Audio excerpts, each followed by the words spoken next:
There's a discussion in the Gemara if one is allowed to start a certain milacha, a certain work before Shabbat, even if it's going to continue going by its own on Shabbat. An example of that would be, for example, a person who wants to water his grass. It's the summer and he wants to water the grass in his front yard or backyard. And he wants to put on the sprinkler before Shabbat and leave it on for Shabbat. And the sprinkler has a system that will go off on its own, whatever, but it's watering the grass on Shabbat. This is a Isur Deoraita. Is someone allowed to do that? And in the Gemara, there's a big discussion about this. There's a rabbi in the Gemara named Bet Shammai. Bet Shammai says, Asur. He says, not only can you work on Shabbat, but even your possessions have to be resting on Shabbat. Which means, even though it's watering on its own, but you own that sprinkler. You own all the ground and everything, and it's your things doing melacha on Shabbat. That's also a problem. That's the Shita of Bet Shammai.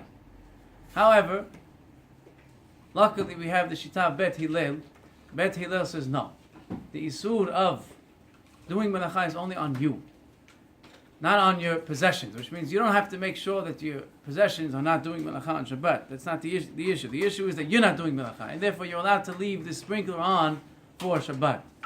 Another example, cooking. We all set up our cookings on the hot plates and on the blech or on the in the crock pots or whatever we do, and it's cooking on Shabbat on its own. You're not doing it. You set it up before Shabbat, but it's cooking on Shabbat. Again, this would be the same machloket Bet Shammai and Bet Hillel, and according to Bet Shammai, it's a problem. According to Bet Hillel, it's mutar. These are two simple examples that there would be a big machloket. La halacha, of course, we follow Bet Hillel, and therefore, universally, it's accepted that we are allowed to set up systems before Shabbat to let the melacha end on Shabbat, and that's fine. Even though it's working on Shabbat. The same idea is lighting candles before Shabbat. All our wives light candles before Shabbat. Now the candles is going the whole Shabbat. Or lights, you see, you turn the lights on before Shabbat, it is going the whole Shabbat.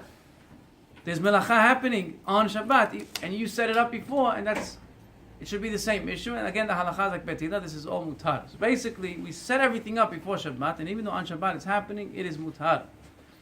Another example, and we'll end with this, is setting an alarm clock. Can one set an alarm clock on Shabbat? This is a